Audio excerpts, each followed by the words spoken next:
So I got a couple of questions for you guys. First of all, I want to ask a couple of questions, and we'll pass it off to the audience. Have the audience ask you a couple of questions, and then after everybody's tired of us, we'll bring the family up to the stage. How's that sound? Okay, sounds good. So I wanted to ask you first of all, Tim. Is there another book? Yeah, I just finished it. It's the Angie Bing book that I mentioned at the end of this film. Yeah, quite a surprise, but I like it. It has the virtue of being fiction, so I don't have to experience the realities of this film. It's all made up in my head. Was it less of a tortuous process to get that one out? Yeah, this book was fun. Yeah. Unlike the torture you just had to witness for an hour and a half here. Aaron, how did this all come about? And tell us a little bit about the process of being embedded within a home and being part of that, because there's always I always sort of wonder about that. What's that like? Or do you feel like you're in the way? How does that all work? Well, I'll answer your first question first. I met Tim while working on another documentary I was doing for PBS about the military draft and the civilian-military divide, and Tim was one of many interviews we had, and his interview blew me away, and I was moved to tears and to laugh. And also during the interview, right to my left was a guillotine, and I was like, "What the fuck is going on here?" And then he told me about how he had gotten kicked out of a casino one time for counting cards with his brother, that he had a young family that he was really involved with, and that he was working on a new book. And I just thought, this sounds like a good story. And I think I pestered Tim for about a year before he agreed to proceed on a, we'll see how this goes basis.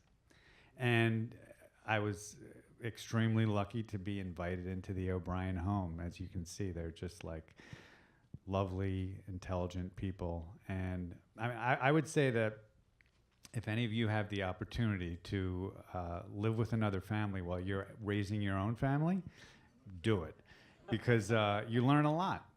Just hanging around them, and especially if they're really smart and they make a lot of good decisions and have kids that are the ages of your kids. I feel extremely lucky to have had 4 years where I was basically invited into their home whenever I needed to kind of continue filming, and it was a gift for me, and I wanted to kind of give that to other people, to let them see what life is like inside the home of a master writer. And one of the things I'm proud of with the film is that we have this idea of our artists being these towering geniuses who are like unencumbered by money and life and all that blah blah stuff. And Tim is very much encumbered, and we're also lucky that he's one of the few people who's able to kind of articulate what that's like. And I think it gives a rare glimpse into the writer's life, Yeah, the credit card thing is harrowing, I have to say. Yeah. And one question that the film brings up is, when you are creating something, you have to be creating it for someone. And I'm wondering, ultimately, it appeared certainly ultimately in this film that you're creating the book for your kids. Is it always necessary to have someone that you're creating for? Well, for me, it's really ultimately to please myself. You hope you'll please others, but just through the experience of writing a bunch of books, that you can't and won't please half your readers. And I can't please the trillion people who've never even heard of you or read your book, so they're unpleased. So you're left with a very slim population of pleased people when you're at the best. That's the good result. The bad result is nobody likes it, including me, which has happened once. Well, we have some pretty pleased people here tonight, so I'd like to ask them for some of their questions. Who's got a great question for for our couple of creators here. We'll wait if no one does. I see a hand right here. It was a very funny part of the photograph of you clutching your father, telling him to please stop, please stop. And it was about killing himself, and you wanted him to stop, and he hurt you a lot. I'm wondering, in your smoking, If my dad was smoking? have your sons ever told you to stop Oh, yeah. smoking? 10 million times. I tell them to stop doing stuff, and they don't do it either. So we're kind of even. If they'll quit video games, I'll quit smoking. I think we can assume that you've gotten the message that smoking's bad for you at this point, probably. I don't smoke that much. It's just Aaron kept it telling me to light cigarettes through the whole film. Yeah. Oh my God, that is so irresponsible of you to do that, Aaron. Why I would you do smoke that? one cigarette a day, and he made me like triple that. I sent him the doctor's bill. That doctor in the film, he charged us a couple thousand, and Aaron paid it. That whole thing was faked, you know. No, I'm kidding. I was really sick. One of the things that wasn't mentioned that was the hallucination. We mentioned the word hallucination, but what I was hallucinating was just really remarkable. A little bit of it appeared. But Timmy came home from a basketball game when he never practiced one of that. No, it was a game.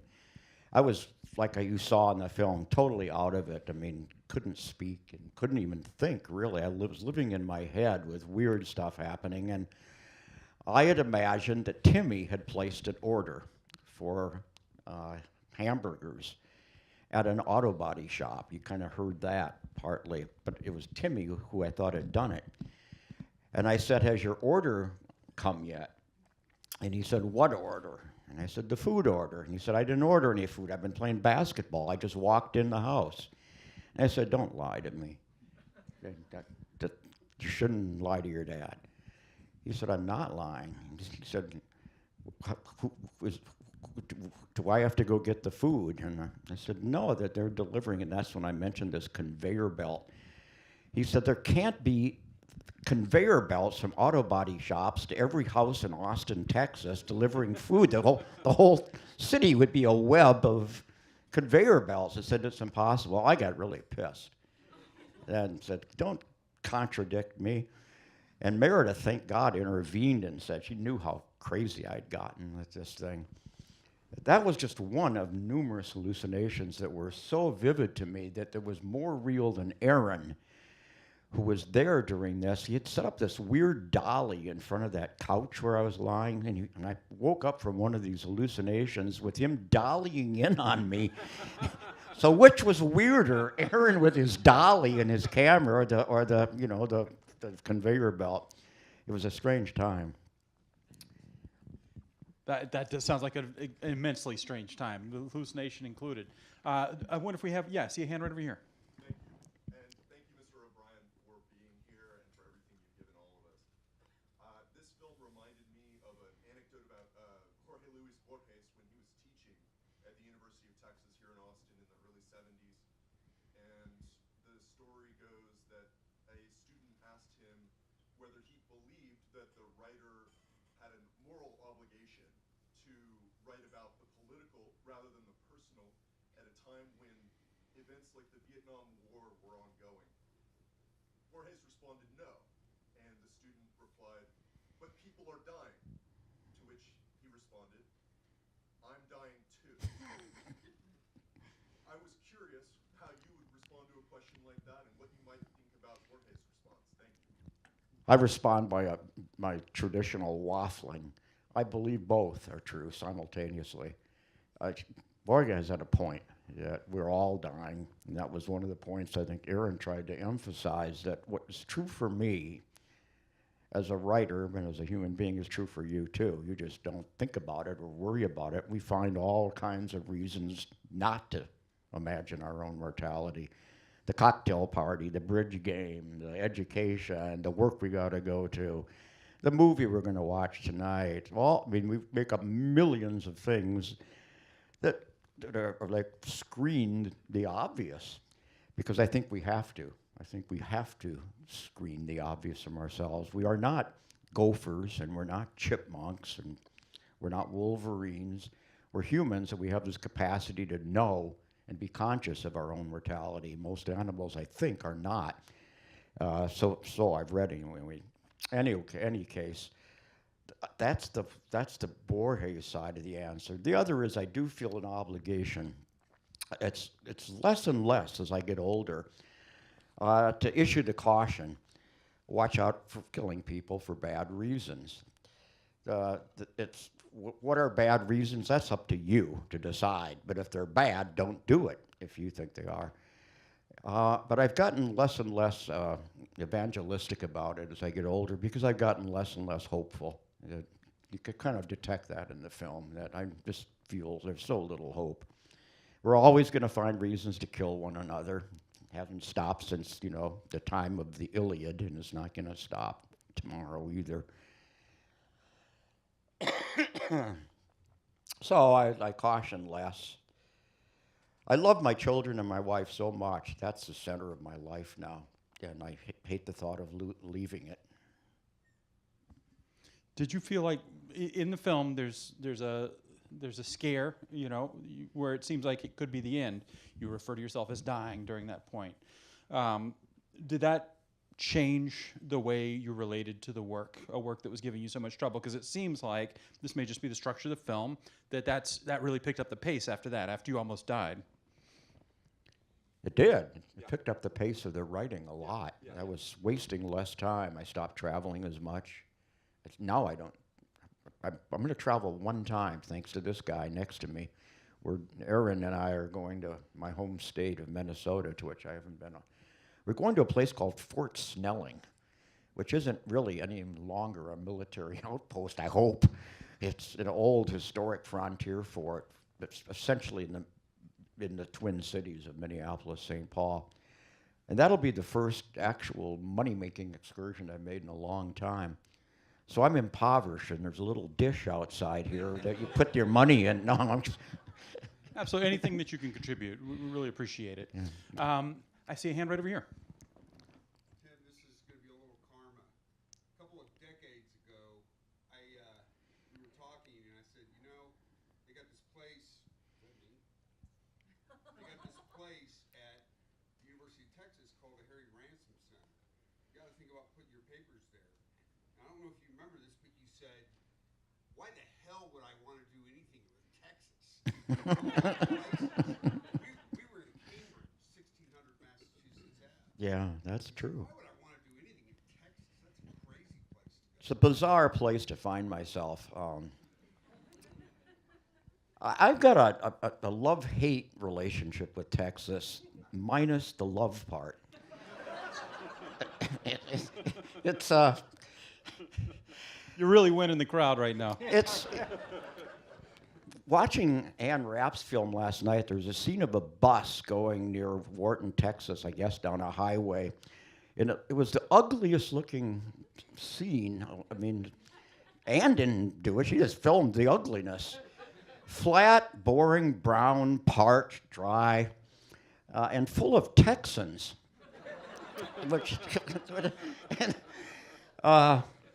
The politics of this state and I have not gotten along for a while. I'm not evangelist. I can't wait to get the hell out of here.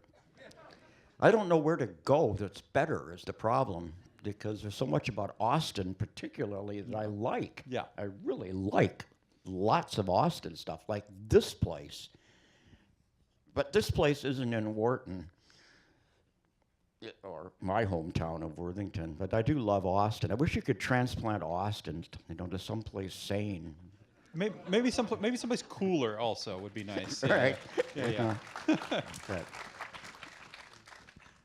Yeah. That's. I think I'm making a lot of enemies, as I usually do. No. Everyone who lives in Austin, whether they'll say it or not, feels that way. Good. I think Good. it's fair to say we have a love-hate relationship with the place that we exist. I see a hand right over here. Tim, I have to say I admire your writing distraction technique of cleaning the floor. I think my wife wishes I would take that up. But I mean, writing is fairly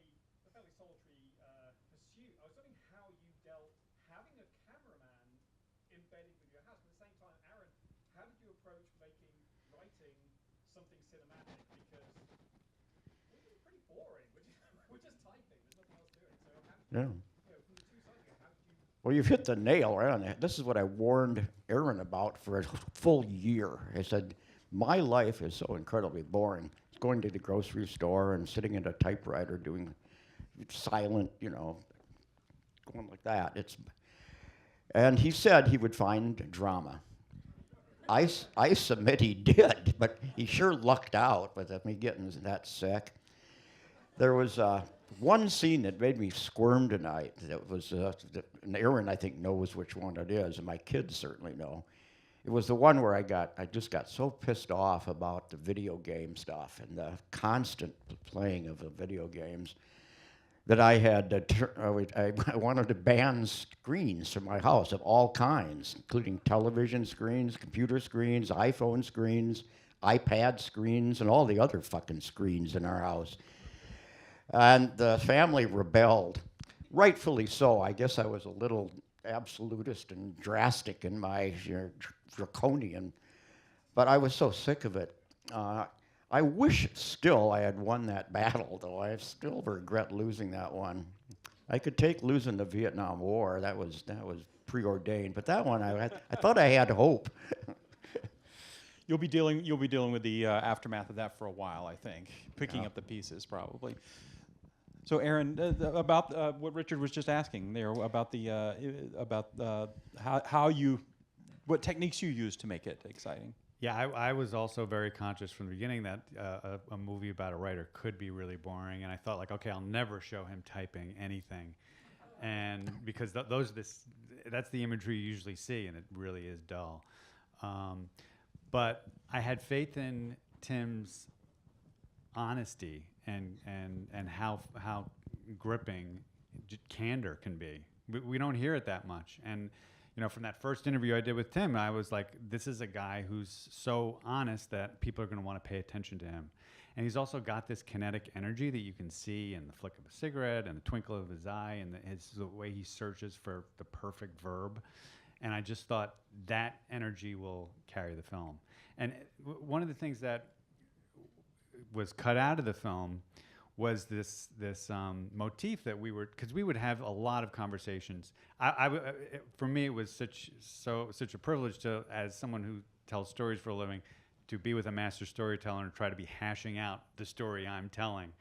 And we would have these conversations. He would say, "Listen, if I don't die in your film, you don't have a film. There's no story here." So he came up with a plan that he was just going to every once in a while. He said, okay, this is what we do. Every 20 minutes or so, you're going to point the camera at me, and there'll be a scene with me saying, there's no story here.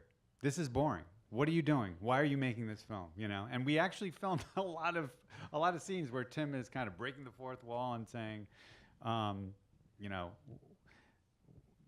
I do is sit in my underwear every day, and there's nothing here. But I think Tim and Tim's family, and the kind of intimacy that you feel is really kind of takes audiences in, and I just trusted in that. There's almost always in a documentary, I've found from talking to documentary filmmakers, some kind of kill your darling sequence. Like there's a sequence that you just have to have in the film, but the film never comes together until you kind of abandon that sequence. Is there a great sequence that you had to leave on the cutting room floor on this one? There were a few, and during the pandemic, I put a bunch of them up online on the Facebook page, which is at Tim OBrien Film.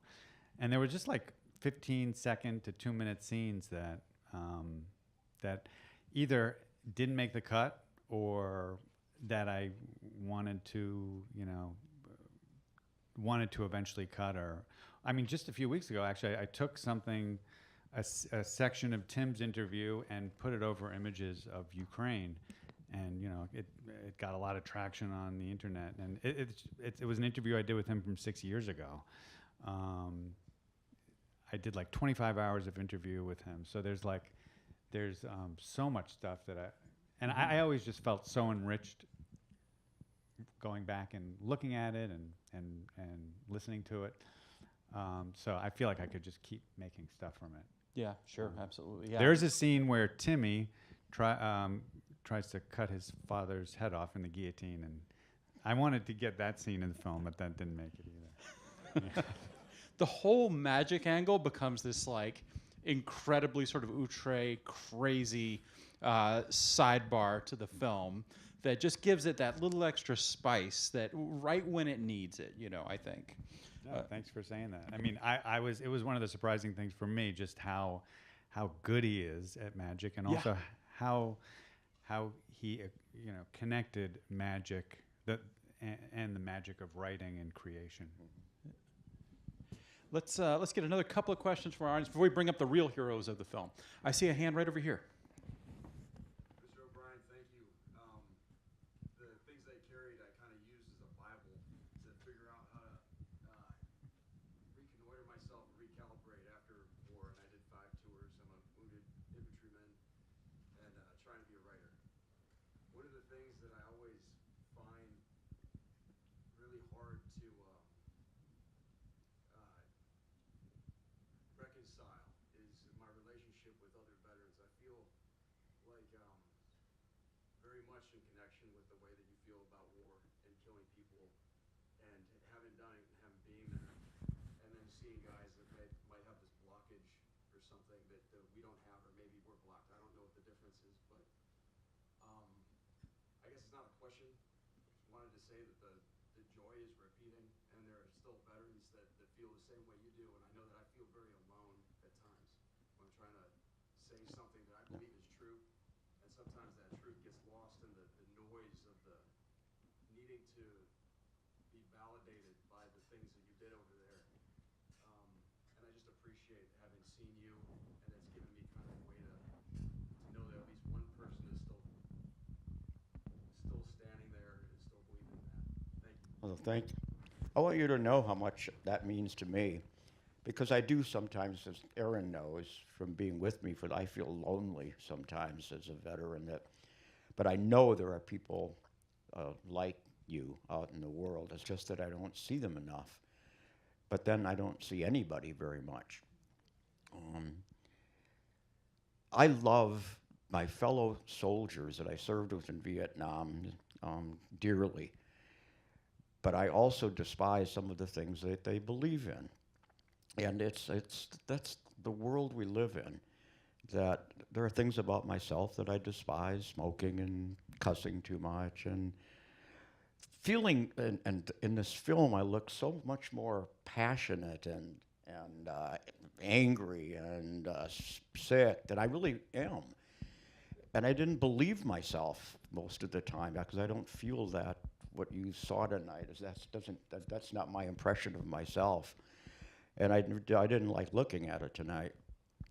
I don't know how I project that guy you saw on the screen tonight, because it doesn't feel like the real me, and I don't think I'm pretty laid back about the world, and I find humor in the world, and I laugh, and I love magic, and the scenes where I was silent doing the magic were my favorite in the film, because that felt the most like the person I really feel like I am. The presence of my kids, they're here tonight, and we want to bring them up on the stage, because I want to ask them questions, and I bet you would too. Like, what's it like living with that monster, from growing up with him? But thank you for saying that. It means the world to me. And on that note, why don't we bring up the family, the rest of the family, so that Yeah. we can ask them some questions Bring too. them Come up. on up, you guys.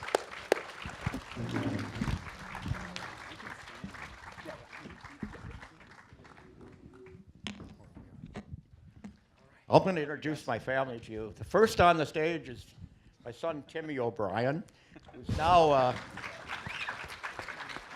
he's no longer Timmy. Now he calls himself Tim. He made the leap from the diminutive in more ways than one, as you've noticed. That guy is tall. I'm not sure I'm actually his father. Meredith will tell me later on. He's now going to be a sophomore at the University of Chicago. We're extremely proud of him. Yeah. Come on over. Let's Okay, spread next everybody on out the on list stage. is Tad O'Brien. Actually, his first name is Trevor. He's also a little tall. Tad is, he's going to St. Andrews, and we hope he goes also. He just came back from the University of Chicago for a prospective student kind of trip, scope out the school. But this expensive education, he wants to be a professional gambler. And quite literally, this kid knows poker the way that, I kind of know writing. I'm really good at it. He's just as good at. He uses a language that I don't understand, and I had him read a series of emails between himself and a professional gambler, a poker player, who was in a tournament out in Las Vegas. And this 8,000 people had entered this tournament. This guy had survived, 4,000 or so or out. And Tad questioned one of this guy's moves in these arcane emails back and forth with this guy. And the guy admitted, yeah, you're right. I made the wrong move and so on.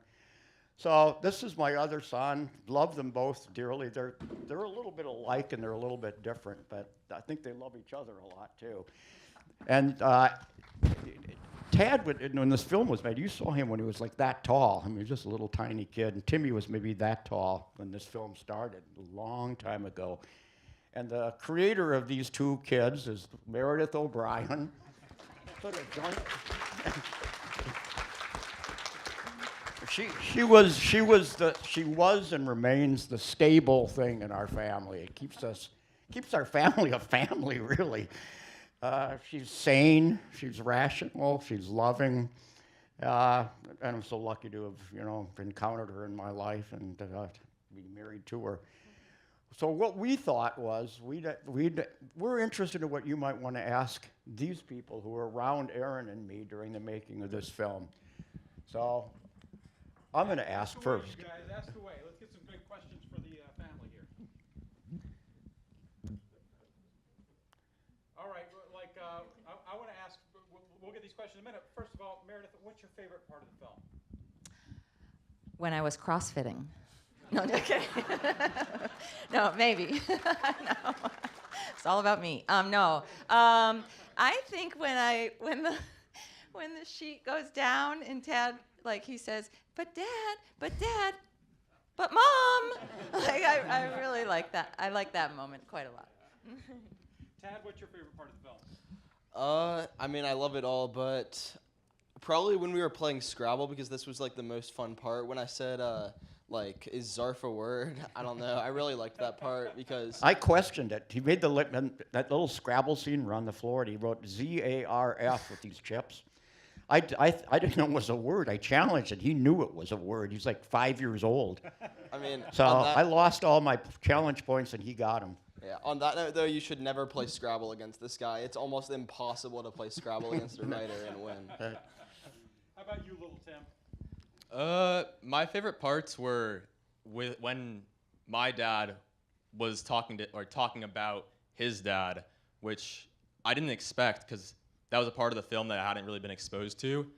It was particularly insightful for me because just you would think seeing myself on the screen, I'd be like, well, this is my favorite part. But I had already done those things, so I had nothing to relate to. It was just interesting to see my dad kind of in my position. But I mean, obviously, it was way different. His dad and my dad are way different people, but for some reason, that was just the most emotional for me.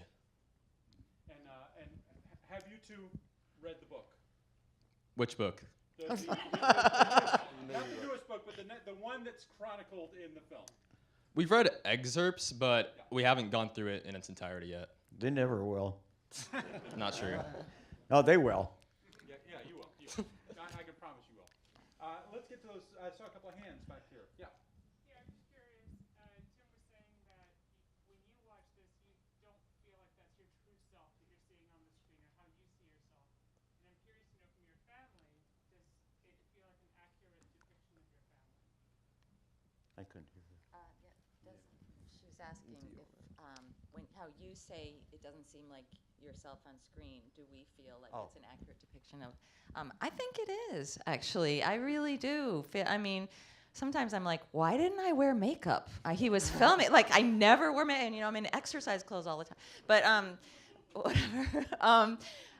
We're very honest. And also, I have to say, if you are going to have someone live with you for 5 years, this is the man. Yeah, I mean, I have so much love for him and so much respect.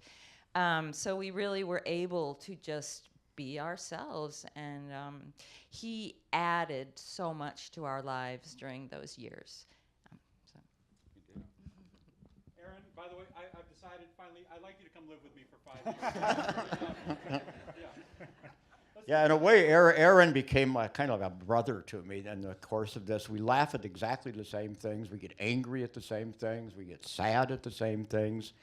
And we cherish the same things. He loves his family as much as I love mine. And we talk about the love, how sometimes it can be blinding to the realities around us. And other times it's just the most wonderful thing. Where we vacationed together. We went to the Bahamas together as a family, his and mine. It was, I mean, it's been way beyond the film you saw. A great friendship was established. And the film, as much as I adore it and think it's important, is at least in the same par as our friendship. And have you guys been going around doing screenings of this film? No, because of COVID, we haven't. So how many screenings have you done together? Well, we've done a bunch online. But in terms of in person, how many have you done? No, this is the first This is first the time. first one. First one, yeah. That's amazing. It This is really a is special so event. memorable. Yeah, thank you. But I'm just going to say it again. Thank you so much for being a part of this because it's really special. Yeah. On that note, I think I want to ask you one last question before we get out of here, Aaron, which is what are you working on next? And then Tim, I want to hear the same from you. Okay. I'm working on 2 films right now. One is about an underground dance called whacking, which is a precursor to voguing. Wait a minute. Can you say the name of that? Sorry, dance? yeah. We're going to have to deal with that somehow. But yeah, it's called whacking, W-A-A-C-K-I-N-G. Oh, gotcha. Okay. And in one sense, it's totally opposite to the movie here, because it's this crazy dance.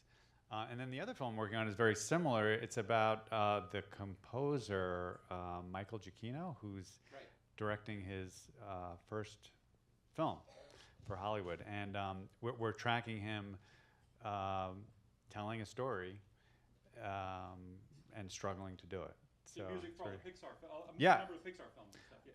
Yeah. And Thor, Batman, and Spider-Man. He's kind of a big composer, and he's doing what he's wanted to do all his life, which is make a movie. And he's been making movies his whole life, and so yeah, that's what that film's about. So.